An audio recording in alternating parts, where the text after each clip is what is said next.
Welcome back, खुश आमदीद। एक बार फिर आपकी खिदमत में हाजिर हैं और चलते हैं उस सेगमेंट की जानिब जिसमें होते हैं हमारे साथ हकीम शाह नज़ीर साहब। वो हमें बताते हैं किस किस बीमारी के लिए क्या क्या इलाज है और इलाज तक नहीं जाना तो क्या क्या एहतियात है। सेगमेंट का नाम है एहतियात लाजिम है। मेरे सरकार मेरी बात बनाए रखना। जिस्म पर फालतू बाल कैसे रिमूव हों, कैसे साफ़ हों और ये क्यों आ जाते हैं, अगर हम कोई इसमें रोल प्ले कर सकते हैं तो क्या एहतियात करें और अगर आ जाए तो इलाज क्या है, सब के बारे में बात करेंगे। हमारे बहुत ही प्यारे हकीम शाह नज़ीर मौजूद हैं, हंसते मुस्कुराते फ्रेश चेहरे के साथ। अस्सलाम वालेकुम। वालेकुम अस्सलाम। शबीर कैसे भाई हैं आप? कैसे ठीक हैं? हैं? ठीक हैं आप? अल्लाह का शुक्र। पानी आपने रखा हुआ है सामने, जी हाँ, इफ्तार का वक्त अभी हुआ नहीं है। जी हाँ। गलत बात है वैसे। नहीं, ये कुछ बनाने के लिए रखा है हमने। अच्छा, बनाने के लिए जी हाँ। रखा है। तो सबसे पहले ये बताएं कि आज आप बना क्या रहे हैं और इसके बाद कुछ सवालात करूँगा आपसे। देखिए बाज़ ख़वातीन के फेशियल हेयर फालतू बाल बहुत ज़्यादा हो जाते हैं। मुख्तलिफ थ्रेडिंग्स करते हैं, वैक्स करते हैं, फिर ये मोटे मोटे आना शुरू हो जाते हैं। जैसे मर्दों की शेव होती है इस टाइप के हो जाते हैं। अच्छा। बाल कंधों पे भी निकल रहे होते हैं, बॉडी पे भी निकल रहे होते हैं। ये फेशियल हेयर अनवांटेड हेयर कहलाते हैं। ये हार्मोन्स के डिस्टर्ब होने से हो जाते हैं, डिसबैलेंस हो जाते हैं। तो इसमें टेस्टोस्टेरोन लेवल, एफएसएच, प्रोलैक्टिन, ये चीज़ें जब डिसबैलेंस होती हैं तो फिर उसके बाद ये है कि गर्मी भी ज़्यादा फील होने लग जाती है और साथ में फालतू बाल भी आना शुरू हो जाते हैं और कलर भी डिम हो रहा होता है, चिड़चिड़ापन होता है, छोटी सी बात पर नाराज़ हो जाते हैं, गुस्सा बहुत आता है और कमर में टांगों में दर्द भी बताती हैं।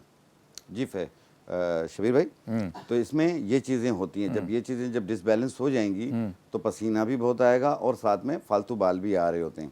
तो ये एज में हो सकते हैं किसी को, लेकिन कम से कम 14-15 साल के बाद से अगर ऐसी प्रॉब्लम हो तो अपने लेडी कंसल्टेंट का मशवरा ज़रूर जारी रखिएगा। अच्छा। और जैसे आम तौर पे भी मर्द हजरात होते हैं, उनके कानों पे बाल आ जाते हैं, हाँ। ठीक है ना, और उनके जो यहाँ मुख्तलिफ जगहों पे नाक पे आ जाते हैं, तो ये वो भी यूज़ कर सकते हैं। जो शेव के बाल होते हैं जो मर्द हजरात के, वो नेचुरल होते हैं, उनको आप मत छेड़िएगा। जो अनवांटेड, जो गैर ज़रूरी बाल हैं, चाहे ख़वातीन के हों या मर्दों के, दोनों इस्तेमाल कर सकते हैं। इसमें आपने टोटली 3 चीज़ें लेनी हैं। ये लेनी है किस्तुल बहरी, किस्ते शीरी भी कहा जाता है, ये इसका साबुत है, और ये इसका पाउडर है। ये हम लेंगे तकरीबन 50 ग्राम, लेकिन यहाँ हम डेमो करके दिखा रहे हैं, हम लगा के भी बताएंगे आपको। ये है सूरनजान तलख, एक सूरनजान शीरी होती है। हाँ। शीरी जो है वो खाने के लिए होती है, ये तल्ख है, ये कड़वा, ये लगाने के काम आता है। ये इसका पाउडर है, ये भी हम लेंगे 50 ग्राम।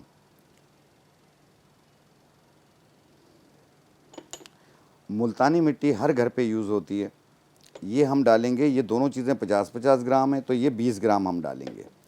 इनको अच्छी तरह मिला लें और इसमें से जितना लगाना हो उतना आपने पानी में पेस्ट बनाना है। पानी में पेस्ट बना के रात को लगाएं, सुबह धो लें। एक टाइम रोज़ाना करना है। याद रखें, आपने अगर दिन के टाइम पे लगाएंगे तो कम से कम 2 घंटा लगाएं, 2 घंटे बाद आप धो लें इसे। क्रीम टाइप का बन गया ये बिल्कुल इस तरह मास्क टाइप का बनेगा, मास्क टाइप का। हाँ। और इसका रिज़ल्ट आप देखेंगे, क्योंकि ये आस्ते आस्ते बारीक होके ख़त्म होंगे, एकदम से ख़त्म नहीं होंगे। अच्छा, क्योंकि दोबारा इसमें कोई बता दें क्या केमिकल क्या नहीं डाला है। है इसमें? इसमें हमने टोटली जो है वो 3 चीज़ें डाली हैं जी। एक हमने डाली है इसमें किस्तुल बहरी, किस्ते शीरी भी कहते हैं इसको, और एक हमने डाली इसके अंदर सूरनजान तल्ख, ठीक है, और मुल्तानी मिट्टी। इस तरीके से आपने नरम सा पेस्ट बनाना है। वाह वाह वाह, ये देखें आप। तो इससे बाल ये आस्ते आस्ते बारीक होके ख़त्म हो जाएंगे। अच्छा अच्छा अच्छा, और दोबारा उगना भी नहीं बंद हो जाएंगे, निकलेंगे, नए उगेंगे भी नहीं उगेंगे ना। हाँ। ये रोज़ाना लगाना है। देखें, आप देखें 10 दिन में कितने बाल रिमूव होते हैं, 1 महीने में कितने होते हैं, टोटल 3 महीने यूज़ करना होता है। उसके बाद ज़रूरत नहीं है। अगर दिन को लगाते हैं तो 2 घंटे के बाद धो लें, रात को लगाते हैं तो रात को लगा के सो जाएं, सुबह धो लें, इसका कोई नुकसान नहीं है, क्योंकि इसमें कोई केमिकल नहीं है, टोटल ऑर्गेनिक है ये। तीनों चीज़ें आपको पंसारी की दुकान पे इजीली मिल जाएंगी।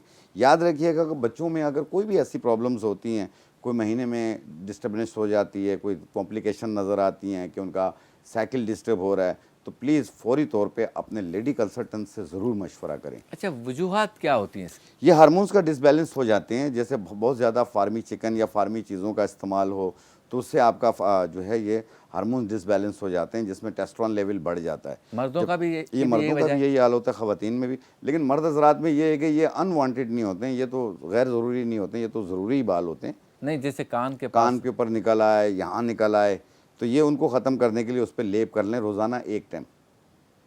आप देखें आस्ते आस्ते ख़त्म होंगे ये एकदम, क्योंकि इसमें कोई केमिकल नहीं है कि उसको जला दे या ऐसा कर दे, ऐसा कुछ नहीं है। ये स्किन को भी डैमेज नहीं करती है। आस्ते आस्ते ये जो पोर्स हैं ये बंद होना शुरू हो जाएंगे और वहाँ बाल आना बंद हो जाएंगे। अच्छा, ये बताएं हकीम साहब कि अगर कोई खातून जो है जब वो देखे कि भाई मुझे उन जगहों पे बाल आना शुरू हो गए हैं जी जी, जहाँ नहीं उगने चाहिए थे, हाँ हाँ हाँ, तो शेव शुरू कर दे तो नुकसानदेह? नुकसानदेह है। वो मोटे बाल हो जाएंगे और ज़्यादा हो जाएंगे, घने होना शुरू हो जाएंगे। और फिर उसको तो उसको खत्म ये है करना भी मुश्किल है। कि धागे से थ्रेड कर लें हाँ, या वैक्स कर लें आप, वो ज़्यादा बेहतर रहता है। और जिस दिन वैक्स करें उस दिन ये ना लगाएं, उसके अगले दिन से लगाएं। सिर्फ लेप करना है रात को और सुबह धो लेना है। ये आस्ते आस्ते ख़त्म होंगे। जिसका मैंने कहा ना कि जब बहुत ज़्यादा थ्रेडिंग करते हैं, वैक्स करते हैं, तो मोटे बाल आना शुरू हो जाते हैं। ये काफ़ी ख़वातीन की ये प्रॉब्लम रही है, जो कि इस नुस्खे से इंशाल्लाह हल हो जाएगी। अच्छा, ये बताएं कि मर्दों को जो ये बाल कान वगैरह में या नाक पे, जैसे आप बता रहे बीच पे बहुत ज़्यादा कभी कभी हो जाता है, हाँ हाँ हाँ, तो वो क्या करें? ये तो लगाएंगे ही, जी हाँ, लेकिन वो शेव या कर सकते हैं उसके क्या कहते हैं धागे से जो हाँ हाँ, थ्रेडिंग थ्रेडिंग वगैरह करते हैं वो कर सकते हैं, बिल्कुल उसका कर नुकसान सकते नहीं है? नहीं, कोई नुकसान नहीं। अच्छा, तीसरा आप ये बताएं कि कभी कभी किसी बाल को तोड़ने से, जैसे इधर एक बाल लंबा सा निकल आया है, जब इसको तोड़ते हैं तो जख्म हो जाता है, जख्म क्या हो जाता करें? है, बाज़-औक़ात इसमें बहुत बड़ा दाना भी निकल आता है जिसे बाल तोड़ कहा जाता है। हाँ, उसके बारे तो में वो बताएं। बहुत तकलीफ़ देता है। अगर ऐसी सिचुएशन आपके साथ होती है तो प्लीज़ अपने करीबी डॉक्टर को ज़रूर दिखाइए, ताकि जो इन्फेक्शन हो गया वो दूर हो सके, क्योंकि इसका इन्फेक्शन बहुत तकलीफ़ देता है ये। तो इसमें बहुत ज़्यादा एहतियात कीजिए। अदरवाइज़ इसकी बहुत सारी दवाएँ भी आती हैं, जिस तरीके से हम जो हिकमत में जो दी जाती हैं उसमें हम दे रहे होते हैं चिरायता और गुले मुंडी। ये दोनों चीज़ें एक एक चम्मच के बराबर 1 गिलास पानी में भिगो दें और सुबह निहार मुँह छान के पी लें एक टाइम रोज़ाना। और गंधक आंवला सार, इसको खोपरे के तेल में मिला के मुतासरा जगह पे लगाएं और 1 घंटे बाद धो लें या रात को लगा लें, सुबह धो लें। बच्चों में आते हैं बाल एक्स्ट्रा, जल्दी आ जाए वो? किस चीज़ के? ये जो गैर ज़रूरी बाल अभी नहीं, छोटी बच्चों उम्र के और तो आ जाएं। देखें ये बच्चे, जब आप देखना कि जब बच्चे ग्रोथिंग एज में होते हैं ना, कभी काले नज़र आते हैं, कभी गोरे नज़र आते हैं, कभी पतले नज़र आते हैं, कभी मोटे नज़र आते हैं। वो हाइट बढ़ा रहे होते हैं, हार्मोन्स चेंज हो रहे होते हैं। तो इनके लिए खास तौर पे याद रखिएगा, कोई भी मशवरा करना हो अपने चाइल्ड स्पेशलिस्ट से मशवरा करके कोई चीज़ यूज़ कराइएगा, खुद से यूज़ ना कराइएगा। बच्चे नाजुक होते हैं। हाँ, बच्चे वो गैर सियासी भी होते हैं। ये हम पहले सुनते थे, आजकल तो बच्चे ही सियासी हो। अच्छा, बच्चे होते गैर सियासी हैं, लेकिन करप्शन का मसला आता है तो लीडरों के बच्चे और बीवियां पहले फंसती हैं। सबसे आगे भी खड़ी होती हैं। हाँ, और अब तो बीवी की सहेलियां भी फंसी हुई हैं। मतलब नए नए स्टाइल आ रहे हैं। पहले बंदा करप्ट था, फिर बेटियां और बेटे हुए, फिर बीवियां हुई, अब बीवी की सहेलियां भी हो रही हैं। मसला ये है ना कि हम नहीं कहते होते हैं अपने गिरदे नवा लोगों का ख्याल ख्याल रखिए। एक गिरदने वालों, कराची और उसके मुज़ाफ़ात में इफ्तार का वक्त हो गया। जी बिल्कुल, ऐसा ही ना? ये चीज़ और होती है। अच्छा, फिर सब करें, चलो। अच्छा, हमारी कौम तो ऐसी है जो कहती है भले सब करो यार, बिजली गैस पानी तालीम से 5-6 चीज़ें दे दो यार, वो भी नहीं देते। लेकिन शबीर भाई एक चीज़ बताऊं, हम छोटे छोटे होते थे, हाँ। हमारे पास राशन कार्ड होता था। हाँ, हम हर चीज़ राशन कार्ड के थ्रू लेकर आते थे। मेरे वालिद साहब का अभी भी मेरे पास पड़ा हुआ है। अगर गवर्नमेंट वही राशन कार्ड शुरू कर दे और उसमें आटा, घी और चीनी 3 चीज़ें रख दें, हाँ, मेरे ख्याल में सारे मसले का हल निकल हाँ, आएगा। ये स्टॉक ये होना बंद हो बाहर स्टॉक होना बंद हो जाएगा और सारे इलाकों में एक एक नुमाइंदा चेयरमैन होता है, उसकी एक शॉप, क्या एक बैठक ही रख ले। हाँ। हर आदमी आके रोज़ाना हर चीज़ मिलती जाए तो रश भी नहीं लगेगा, भगदड़ भी नहीं लगेगी। हाँ, अभी ये बताएं आप कि क्या एहतियात की जाए कि ये बाल इस तरह से जो उगाते ना। एक तो आपने कहा कि ये फार्मी चीज़ों से होता है, क्या फार्मी चीज़ें बंद कर देने से बाल नहीं आएंगे? नहीं, देखिए फार्मी चीज़ें अगर बेतहाशा खा रहे हैं आप तो इसको थोड़ा सा अवॉइड कीजिए। हफ्ते में 1 आध बार में कुछ नहीं होता, रोज़ का मामूल ना बनाएं इसे। और अपने देखें, मैंने जिस तरह एक अर्ज़ किया कि अगर देखें आपकी बॉडी के अंदर कोई भी चेंजिंग्स नज़र आती हैं तो प्लीज़ फौरी तौर पे अपने कंसल्टेंट से ज़रूर मशवरा करें, क्योंकि आजकल तकलीफ़ें बता के नहीं आती हैं, हाँ, बगैर बताया जाए। बगैर बताए आ रही हैं।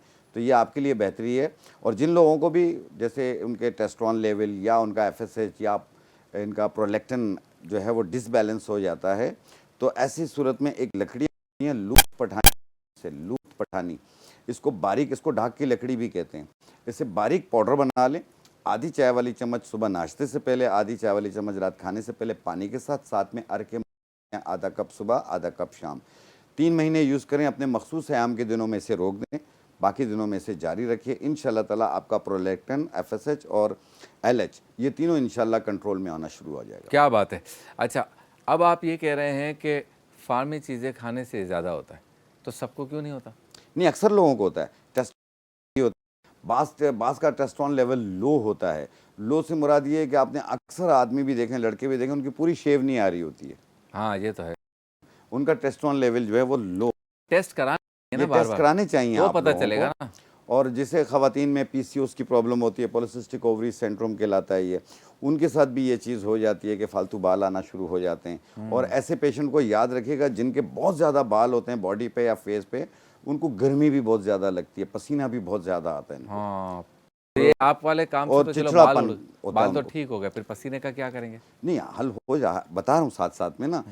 मैंने बताया कि लूत पठानी का इस्तेमाल करें, इससे आपका जो हार्मोन्स है वो बैलेंस होना शुरू हो जाएंगे। ठीक है। जिन लोगों के हार्मोन्स भी बैलेंस है, सब कुछ बैलेंस है, लेकिन पसीना बहुत ज़्यादा आ रहा है, गर्मी बहुत ज़्यादा फील हो, तो गोंद कतीरा, तुख्म बलंगा और आलू बुखारा।